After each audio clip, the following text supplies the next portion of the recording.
we're going to move on into our last topic where we're going to be kind of continuing a segment that Sean and I talked about last week. Last week, if you missed it, you can check it out on the YouTube channel or go back and listen to the entire podcast from a week ago. Sean and I talked about Mike McCoy. Is he on the hot seat? Should the Chargers fire him this season? Yes. Because of all the late losses that this Charger team is going through.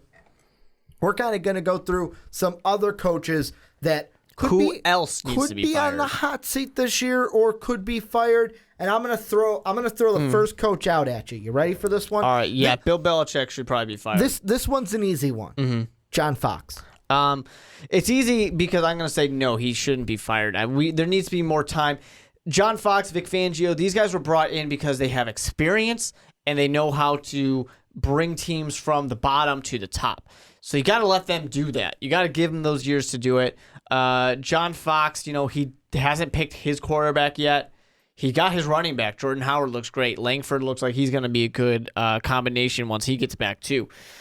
And I don't really know why there was the wholesale of, Forte, Bennett, Marshall. But you know what? Ryan Pace has his plan. He wants to build it. Let John Fox stay there for at least another year. And it pains me to say, Ricky, because I hate that conservative bullshit when it comes to, third down, it's 10, you know what, screen pass. No, I hate that shit.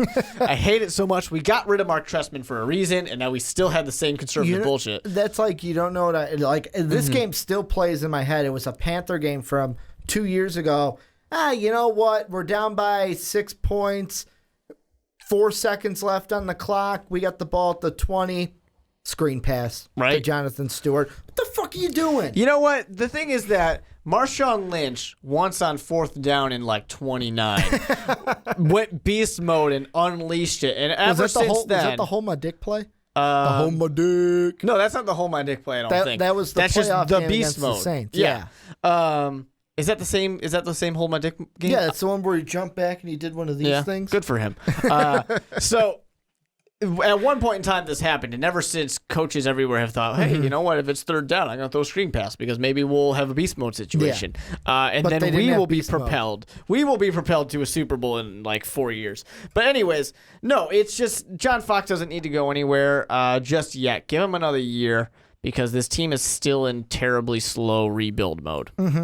Well, the one thing I'm looking at, and see, the thing with John Fox that I think is the reason why we're thinking about firing him or why he's on the hot seat, I'm going to say, is first off, he was supposed to go to a Super Bowl. This past week, probably not the best thing for John Fox to, when asked about the 4th down, when asked about why he didn't throw to Alshon, making the stupid comment about the media, basically saying that media guys don't know what you're talking about because you're just sitting in the press. It's easy when you're up in the press box eating your hot dog. Yeah. Maybe shouldn't have said that a little bit. Let's be fair. I'm not eating fucking hot dogs. I'm eating wings. Getting a little. Get this shit straight. Getting a little testy, but I got a quote here from Martellus Bennett, ex-Chicago Bear, the Black Unicorn, and the thing that's making this hard for John Fox is Jay Cutler. We can all agree on that, right? Well, he's hurt. I feel like He's not there. Well, not even that. I feel like Jay Cutler,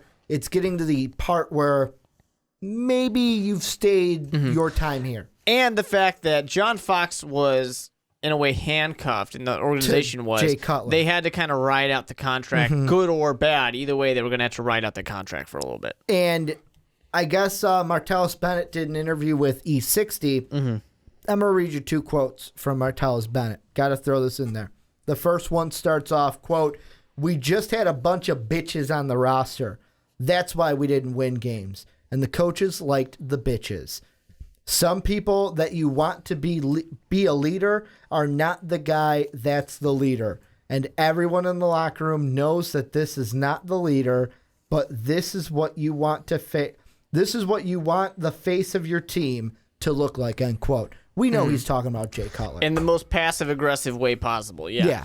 To be fair, though, he loved Jay Cutler when Jay Cutler was throwing in the ball. Well, that's Martellus Bennett. Exactly. Martellus Bennett is a wide receiver in a tight end's body. Yeah. Get him the ball, he's the happiest guy in the world. Don't get him the ball, not too happy. Exactly. Yeah, I mean, it really comes... Unless you're winning. Yeah. Because that's why I don't think he's caused a stink in New England because they're winning. He's been getting the ball plenty in New England. Especially with Tom Brady. Yeah, he's getting the ball plenty. So, it comes down to that for John Fox. He hasn't had his rebuild yet. The team's still going through it. They got him there because of his experience. Let him stay there for a little bit. At least a year. He's got at least one more year. I think that it's going to be Cutler's gone. Hoyer, if you keep him, he's a backup. Draft your quarterback. Get your quarterback. Get your trade for Garoppolo. Trade for Romo. Get your somebody. Not Romo. Get your somebody is what I'm saying. Get your somebody. You got your choice of Eastern Illinois quarterbacks. Go get one. You could say, this is my quarterback. I finally get the guy that I want to either groom, come in and have the job. That's when we'll start saying, okay, it's time to go. One guy I'll tell you on the Bears staff that needs to go, Dowell Loggins. He needs to go because this offense don't look good with him running the helm. Yeah, I mean, to be fair, they were just in it with the Colts. I mean, they were there, so they were doing fine. But yeah, it's not great. It definitely isn't. We miss, of course, Adam Gase, who's over in Miami now, unfortunately. How about you give me one? Give me a coach that's on the hot seat. I'm going to give you an interesting one because he was on the hot seat. Now he's maybe not on the hot seat. That's Rex Ryan in Buffalo.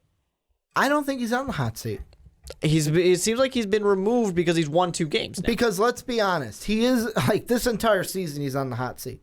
Don't make the playoffs, you're fired. Supposedly you're gone. But right now, if this Bills team continues to play like they are, maybe they're going to do something. Maybe they're going to actually make the playoffs. And I'm pulling up the playoff standings right now, and if the playoffs did start today, they would just be out of the playoffs. They'd be the 7th seed. And Rex Ryan would just be fired. And he would just be fired. Right now, the Ravens have the tiebreaker over them. Yep. So I think for Buffalo, we all kind of laughed when Greg Roman was fired. But kind of changed. It worked. I mean, apparently it's worked. I don't know what has happened, but something has changed here. And Buffalo's winning games. That defense is doing well.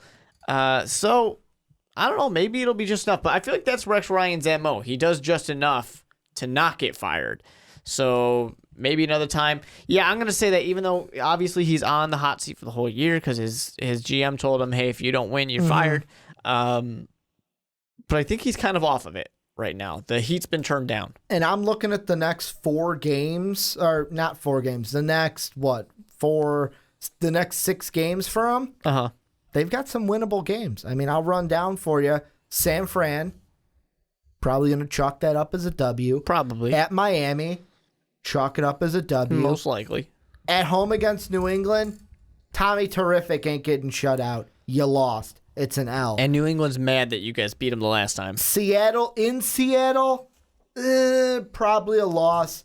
At Cincinnati's not good this year. I'll probably give you a W here, and then at home against Jacksonville. That's 4 winnable games in your next 6. 4 winnable games. You win those, you're at 7 wins. Then basically all you got to do is win 3 games. Like, you play the Browns, that's a win. You play Miami, that's a win. Then you end in New York, that's a win. This team could end with 10 wins. This team could end with 10 wins. Potentially, sure. I don't think it's going to happen. You don't think they could beat the Browns, the Dolphins twice, and then the Jets in New York? Knowing the Bills, they're going to trip over their own feet or shoot themselves in the foot. That's what it comes down to me. They're not beating the Raiders in the black hole. They're not beating the Steelers at home. They're just too good. I got a coach for you.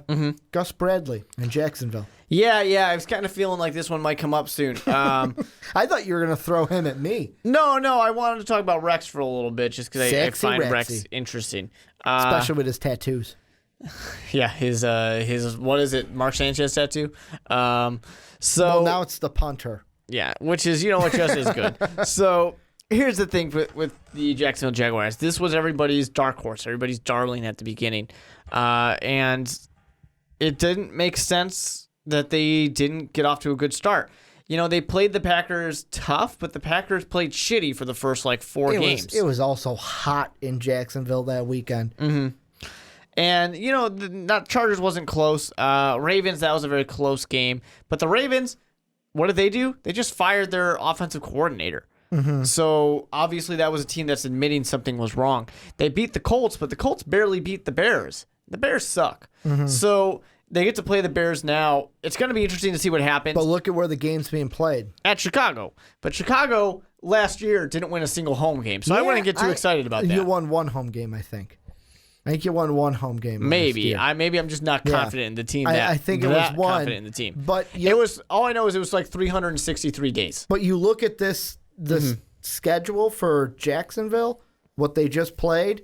Look at the 2 home games. Very close games. Yeah. Look at the road game that was here in the U.S. They get blown out. They win in London. So basically, they just got to play their games all in London. They should be moved, which we've been saying. The London Jaguars. They need to be moved. London Bulldogs, I feel it's a little bit more appropriate.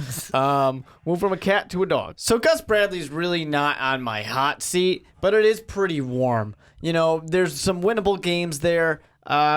Now that they've been close, now that they've been able to beat a team like the Colts, it just comes down to more into November, really. I think once we get to November, we've gotten past some of those games where the Jaguars should be able to win. So if they haven't won those games, then you're saying, all right, it's time to move on. It's been too long. We got to do something. But not until then am I really saying he's on that hot seat. We're just watching. I think the big thing, too, is you've got 4-12, 3-13, 5-11, and then question mark this year. Right now it's 1-3. Eventually it's when do the double-digit losses, when are they enough is enough per se? Yeah. Because I get that this team is building. You're building this defense. You didn't have Donta Fowler Jr. last year. He's basically Kevin White this year, where he's a rookie just getting that first game speed experience. Jalen Ramsey was injured to start this season. Blake Bortles, is Gus Bradley going to go first? Are we going to point the finger at Blake Bortles first? I think Gus goes eventually. I don't know if it's this season. Maybe next season's the year where we talk about it, because 13 and 39 in right now 4 seasons. Not good. It's not good. And 4 years I really is the think turnaround. They really got to get to that 800. Or not 800, that 500, 8-8. They really got to get to 500 because they can't do it. Then they're not. Though. They can get the That'd 800, be pretty though. good. They could. They could still do it. They got to do something different. They got to show what's going forward. Blake Bortles isn't going anywhere just yet. Interceptions be damned. He's not going anywhere. But it's not yet. Not till November. One coach I want to throw out at you before we get the one that I think that's spurring around in your brain from the AFC North.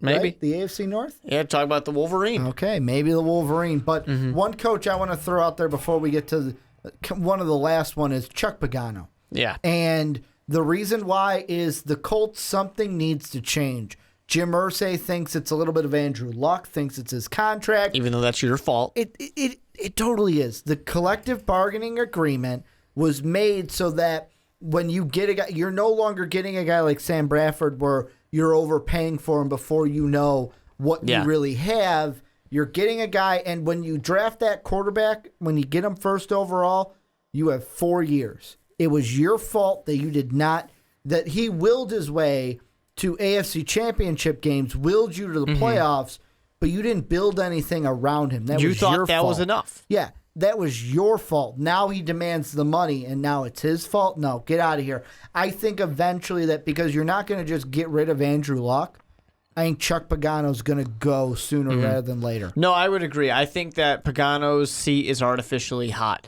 Shouldn't be. Artificially It hot. shouldn't be as hot as it is. He's not what the problem is. It's not his fault that there's no weapons on this team, that there's Jim nothing Irsay's there. fault. Exactly. But Jim Irsay is not going anywhere. He's going to stay. He's going to be good. And the finger's going to get pointed somewhere. The thing that we kind of ignore when we talk about a guy like Peyton Manning, well, Peyton Manning made his team better. Peyton Manning played with scrubs. Peyton Manning didn't play well at the beginning of his career, unlike Andrew Luck. And then Andrew Luck has not had a team around him. In the beginning years of Peyton Manning, he had a pretty damn good team. He had a very good team when he was being successful. It wasn't until later in his career that he had a bunch of nobodies around him, and he was willing his way to victory. Didn't win any Super Bowls when he had a bunch of nobodies around him. But that's when he was willing his way to victory. Andrew Luck can't do that early in his career. He is not where Peyton Manning was yet. So when you're giving him nothing, it's not going to work. But the fortunate thing about Andrew Luck is he's a smart quarterback. He's a smart man in general.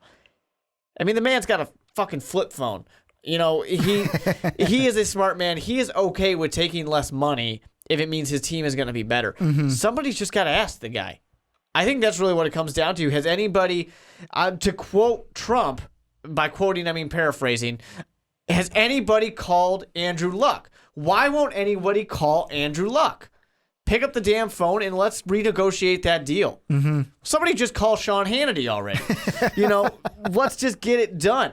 So that's really what needs to happen. They need to fix that contract because it's a huge burden. They need to get some other people because people are going to want to play with Andrew Luck. He's one of the next great quarterbacks. Well, people want to play with this guy. And you look at Chuck Pagano, 11-5, 11-5, 11-5 to start his career in Indianapolis. But you got to look at that and say, well, he came in with Andrew Luck. Plus, that first year was the Pagano when he was recovering from cancer, and Bruce Arians was on the sideline for some of those games. Mm-hmm. But it's like AFC wildcard game. Then a divisional game, then the AFC Championship game. Then after that, 8-8. I mean, Andrew Luck was injured last year, but 8-8. Now 1-3. This team, you didn't build this team around Andrew Luck, and somebody's got to take the price. Jim Irsay is not going to step away. No. You're not going to get rid of Andrew Luck. I think at the end of this year, I think Indy parts ways with Chuck Pagano because it's going to be one of those things where something needs to change, and it's kind of the three of them look at each other and go, who's the odd man out? Sorry, it's you, Chuck. Yeah, they're all going to say, it's not me. It's not me.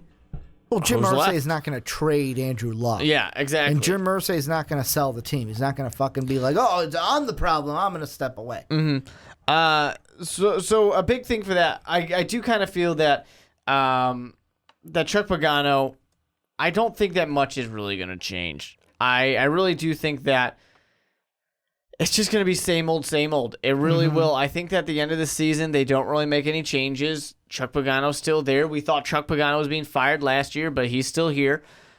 I just don't really see anything changing. I think that Andrew Luck will will his way to some victories. It's not going to be great.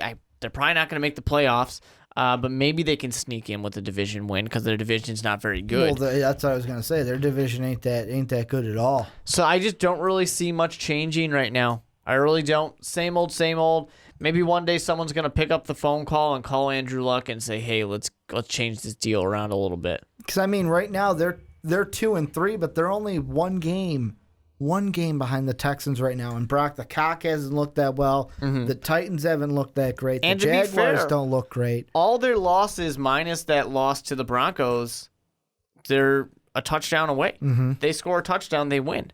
So I mean, some of these games, well, actually, no. They needed a touchdown for pretty much all of them to win. Jaguars game, they could have tied it with a field goal. But they were right there. What that's really telling everybody is Andrew Luck is good, but he doesn't have all the weapons he needs. This defense sucks, and the defense needs to be fixed. Are they ever going to fix it? I don't know. Is firing Chuck Pagano the answer? No. Will it probably happen? Yes. Good chance it could. That's what I'm sitting there. How about the last one that I think you're going to throw out? Let's talk about Marvin Lewis. Yeah, why isn't this guy fired yet? Why not? Like, why hasn't he been? Well, the thing for Marvin Lewis, and people always have called us out on this on the podcast. Whenever we talk about Marvin Lewis, they're like, well, there's all these other things that are problems too. But that can only go so far. Marvin Lewis has been good on this team, and this team has been good with Marvin Lewis, but it has never been great. They have never gotten to that next step. I mean, they still struggle to win playoff games. They can't get to that next step. He is the one guy that, like, I look at it and I go, how the fuck has he been here since 2003? Mm-hmm. Like, at first it was, like, around 2008. How did he survive only one winning season? Yeah. From 2003 to 2008. How did he only survive one winning season? Then he got Andy Dalton, and the rest is history, but you look at since 2009, 1, 2, 3, 4, 5, 6, 7. 1, 2, 3, 4, 5, 6. 6 playoff appearances, no wins. Yeah. Tag on one more from 2005, there's your 7, no wins. Yeah, and it's just at some point enough is enough. And this is everything I say every year. This conversation always comes up with Marvin Lewis. At some point, enough is enough. You need to take that next step forward. Marvin Lewis has shown he's not the guy to do it. We say it about Tony Romo all the time. We talked about him earlier in the day. That, hey, at some point, you got to do something else because Tony Romo has shown he's not going to win. He's not going to get you to the promised land of the Super Bowl. So Marvin Lewis is showing us the same thing. We've had so many damn years of seeing it. He is not going to take the Bengals to the promised land. He's not taking them to the next step. They can't win a playoff game. There's so many good pieces on this team. Eventually, you have to just get fired for it. If they don't make the playoffs, does that move happen? Oh, it if should. If the Bengals don't, let's say the Bengals go 10-6 but don't make the playoffs, does he get fired? I'm not really convinced Marvin Lewis is ever going to get fired. I think he is going to be there forever, die on the sidelines one of these days in like 20 years because I don't think he'll ever be fired. It just doesn't make sense that they're still there. They probably should do it at some point. And it's not even because Marvin Lewis has been all that bad because he's a fine coach. It's just that can't get over the hump. Yeah, he's just not getting you there. And eventually, something needs to change. The definition of insanity, Ricky, is doing the same thing over and over again and expecting different results. Mm-hmm. It's not happening.